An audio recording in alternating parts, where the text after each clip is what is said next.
What's up, Paladin? Good to see you here, buddy. Merry Christmas, everybody. If you're watching on DG360, we're having a nice kind of morning before Christmas stream here. This particular game that I'm very interested in is called The Gray Zone, I believe. And it's kind of like a mix of Tarkov and PUBG and a whole bunch of titles that I used to love and play like continuously. And a gentleman named Exploda, one of our algorithms, is getting me clued in onto this. And I wanted to know a little bit more about this title because I think it's something I'm going to get. So let's see what is up. This game is stacking up to potentially be, in my opinion, one of the most interesting twists on the constantly evolving subgenre of realism-focused tactical shooters. At first simply compared to everything from Escape from Tarkov, DayZ, and Arma, to Far Cry, Stalker, Ghost Recon Wildlands, or even smaller scale games like Ready or Not or Ground Branch, we finally have an idea of what this game really is. The thing is, basically everyone was kind of right, but no one has really understood until now just how unique and interesting this game really is, or could be. A couple of weeks ago, I and many other content creators were invited to sit down and take a dive into Gray Zone Warfare with the head dev Mara, the CEO of Madfinger Games. I'm not gonna lie, prior to this meeting, not much of the game had been shown, and while they had absolutely piqued my interest with the trailers, I was ready to sit down in this meeting, get shown a slideshow of screenshots, maybe a short gameplay clip or a new trailer, alongside a quick rundown of the core gameplay mechanics, and the devs would send us on our way with an embargo date. What we got instead was not only unexpected, but honestly quite funny. Essentially, we sat down and Mara, in his lovely thick Czech accent, goes, "Okay, so you guys know that scam game the day before?" Honestly, hearing this right out of the gate really made me chuckle. Oh, the day before. I wanted to talk about this so bad last week. Maybe we'll do it next week. It's old news now, but man, the day before, it's a big stinker. It's a big fart in a can, man. And shame. There should be a shame bell button with that. There should be a shame bell button. Like there it is. There it is. Thank you, Pepe. Shame. It's like what like shame. Really, I could talk about an hour about this. If you're unaware, the day before was one of the most anticipated video games of all time, a supposed open-world genre-defining zombie MMO, which, after quietly showing zero gameplay to back up its promised claims, released as possibly one of the most underwhelming and borderline criminally low-quality excuses for a game that I've ever seen, and the studio shuttered just days after release. Long story short, it was a glorious dumpster fire, and I'm sure that many, if not all of us sitting down at this meeting, had exactly that on our minds. Please don't let Gray Zone be like this. Please not another day before. To not mention at all would have been, well, professional and courteous, but to be honest, it seemed like the existence of the day before kind of pissed Mara off. Indie devs already have it pretty tough. They have to prove to the industry that they have something worth investing in, and when the biggest, most anticipated indie project in years turns out to be a scam, that has gotta hurt. Anyway, Mara popped into the meeting and right off the bat addressed the elephant in the room. "We want to show you that we are not some scam game like the day before," he says, and turns on his stream to show us the pause menu of Gray Zone Warfare. Here's essentially what we saw of the game, starting off with the most basic, the core idea of what Gray Zone Warfare is. Firstly, it is not an extraction shooter. Like, not at all. I guess if your criteria of an extraction shooter is that you loot and extract from the map, then yes, technically it has those criteria. But in my opinion, it's much more interesting and complex than that. Firstly, and I think that this is actually really important to help you wrap your head around what this game is, it's based on Roadside Picnic, the Soviet novel by the brothers Strugatsky, from which the film Stalker is based.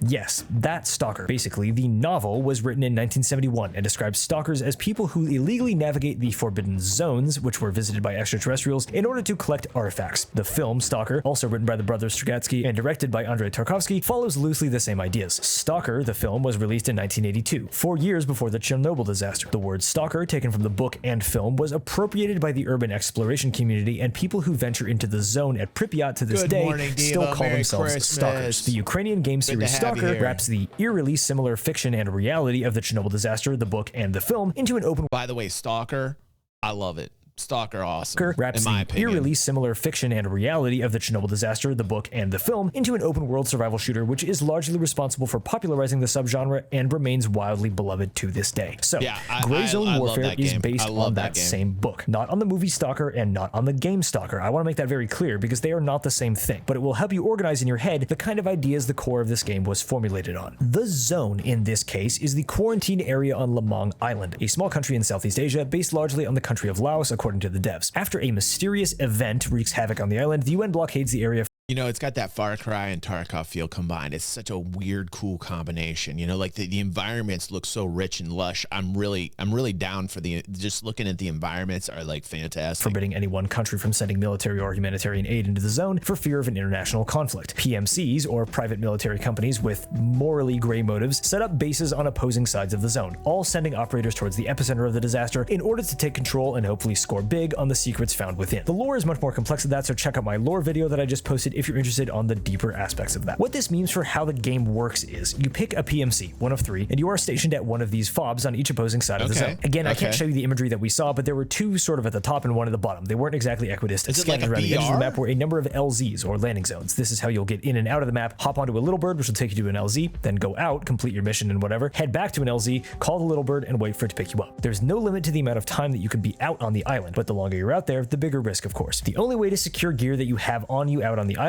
is to take it back to your base, which cannot be raided by opposing teams, by the way. A little further into the jungle from the fobs are a bunch of small settlements or towns, and then at the center is the deep jungle with Ground Zero, the site of the event, at the very I wanted the bases to be rated, but I understand because in a multiplayer type setting, like it could be annoying, it could be AF when your base is continually under attack and you gotta like man the base at all times, and that could be quite annoying. So like I understand the decision made, but like I'm an ultimate PvP guy, and like I like to raid bases and blow shit up. Like that's just my style of play. So kind of a little bit disappointed, but understand, you know. Middle. The only things actually marked on the map were the names of the settlements, towns, or military facilities. We could also see the location of the 3 bases and the LZs that each team will use. I'll talk about teams in a second, but in the actual game, you won't be able to see those bases or landing zones in your map in-game. It was just part of the demo. On another screen of the menu were the traders. There were 6 of them that we could see, but Mara made it very clear that you will not start with all of these unlocked. The first few were an ex-American gunnery sergeant who sort of introduces you to the island and seems to give you starter quests, a local mechanic who has her own deep ties to the conflict in the region, and a guy hired by the PMCs who is outwardly altruistic but may have ulterior motives. The other traders that we saw seem to have connections with some of the deeper or more late game lore, so it would make sense that you would need to unlock them over time. All traders had this 3D in-engine model, but Mara made it very clear that this was basically the extent of cinematics for the game. There will be no cutscenes or set-piece moments. They want the story of the game to be told entirely through in-map environmental storytelling and the text from the quests. The story will be subtle and complex, but importantly, it will be totally possible for players to just complete missions and entirely miss the story. For those who are interested, go looking and you'll piece together very intriguing things hidden around the island. As for the missions and the traders themselves, if you've played Stalker or Escape from Tarkov, you'll get it pretty quick. You do missions for them and they give you stuff in return, either unlocks, cash, or straight gear and weapons. What you'll do in the game, at least upon release of early access, is team up with a squad of 4, choose your missions and gear up, and head out onto the island. There will be no waypoints or markers to tell you how or where to complete a mission. You will have to figure that out for yourself. Fans of Escape from Tarkov will be used to this, but for people unfamiliar, here's an example. One mission from Artisan simply reads, "Find out what happened to Father." The task description is, pick up evidence from the White House and bring the evidence back. That's it. Mara made it very clear that this is a game geared towards mature players and that they will not be dumbing it down. He also said that because of the open-ended nature of the quests and the fact that depending on your PMC faction, you'll be on totally opposite sides of the map from others, a mission that is a simple 10-minute walk in the park for one person could be extremely difficult for another person, especially taking into consideration the wild cards of AI. But real quick, let's talk about teams, or PMC factions, for a second. There are 3, and each of them will be comprised of 4 squads of 4, totaling 16 to a team, or a total of 48 players on the map. We were told that as of now, the location of each team's base will be the only difference between the 3 PMCs. This will change in the future, but as of now, they all have access to the same traders, same gear, same quests. Okay, so let's talk about the thing that I know is on everybody's mind now, PvP. To put it simply, it's part of the game and it's intended to be part of the game. But when I listed all those games at the start of the video, I meant it when I said that Gray Zone Warfare is a mix of all of them. While PvP is a part of the game, it's not the focus, and it will be possible, and sometimes absolutely the right move, to avoid it entirely. Here's a big detail. There will never be any quests requiring you to kill a PMC. You can play through the whole story, it seems, without ever killing a PMC. However, no. They need to do that. They need to do that. I'm going to boo them for that. They do need to put that in the game. You need to go after other PMCs. That I disagree with that. However, MFG are adamant that they want the path of your PMC to be driven entirely by your decisions and who you are as a person. The 3 PMC factions stationed on Leblanc aren't enemies, but they are in conflict with one another in the sense that they all have the same goals. If you're the kind of person that wants to let an opposing squad of PMCs pass on their merry way while you're in the middle of questing, you can do that. If you want to go on the hunt for PMCs to steal their gear, you can do that. See, that gives you the freedom of choice, and that's what I would do. I would hunt PMCs. That's my jam. That's my personal jam. I know a lot of people go, oh, that's a terrible thing, DG. But no, that's my jam. Like hunting human players on this island is my jam. You understand? That's how evil I am. I am a true PvPer, man. Nothing gives me more thrill than killing humans in a game. Now, I know that sounds sick and twisted, but I know a lot of people out there agree with me. It's like AI has never... I can't think of a title where AI has ever been a challenge for me. If you guys have something out there where AI has been a challenge for you, let me know. For me, AI has never felt real.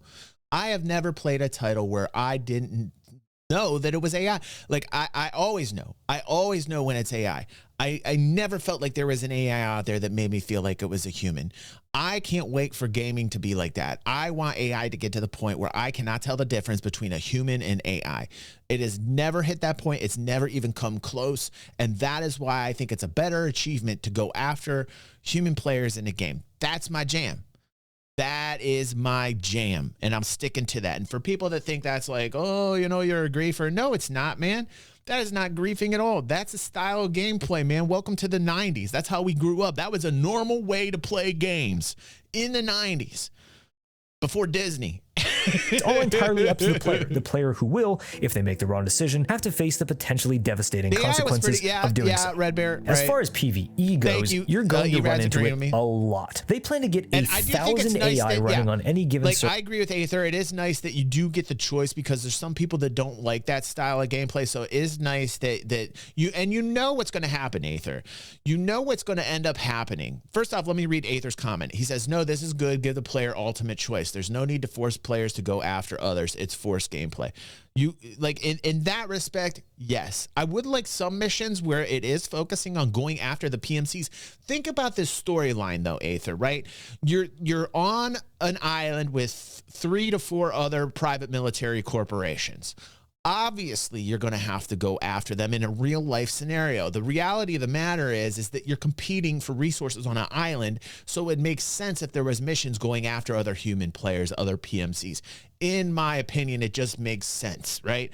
But in terms of gameplay and balancing fun, you don't want people to come in thinking they're just going to get shot by other humans all the time, which is why they're going with this type of scenario to bring in more gamers. And what's going to happen, Aether? You know it. Dark Spike says I'm a monster.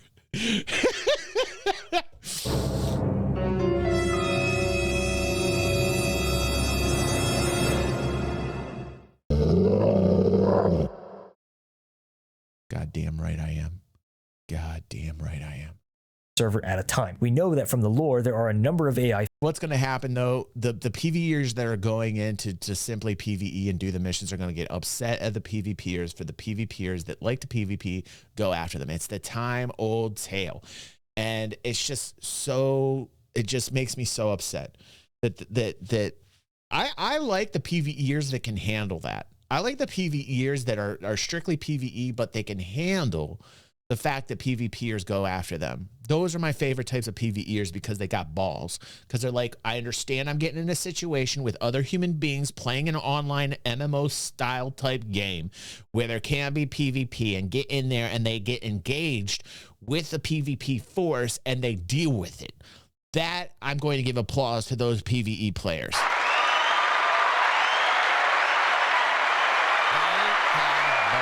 There's a lot of play, like in Star Citizen is a title that I love, that I play.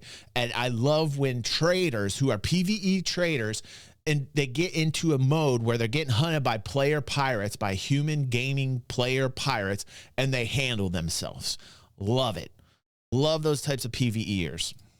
Factions, bandits, pirates, or gangs, each with their own motives, goals, and alliances, as well as the Lemang military, who are stationed at various high-profile locations to guard them from the aforementioned bandits. It's quite possible that we see AI faction on faction warfare, like in Stalker or many other open-world RPGs. The PvE will get more challenging the closer that you get to the center of the map. Each area will be rated from 1 to 5 on a scale of difficulty. Unfortunately, you can no longer rate this video from 1 to 5 stars, but you can hit the subscribe button if you haven't. Anyway, the enemies will be tiered. AI might go from being a couple dudes in flip-flops with AKs enemies to fully armored military equipped soldier AI. We don't know exactly how the difficulty of these enemies will scale, but we do know that no matter what, every human character will have the same base health, whether player or AI. No bullet sponges, just varying degrees of difficulty when it comes to how effective the AI are in combat, it seems. Oh, personally, yeah, I like that. last bit is one of the best things that I've heard this entire presentation. Yeah, that's really there is cool. nothing that pulls me out of the immersion of an real. open world PvE game more than shooting a guy in the head 15 times to bring him down. The AI seems to be a big focus. MFG devs I talked to are adamant that the game is to be presented as PvEvP. The E comes first, as in you'll be fighting the environment. Okay, I like what they did there. I like that. The That's game is pretty to be cool. presented as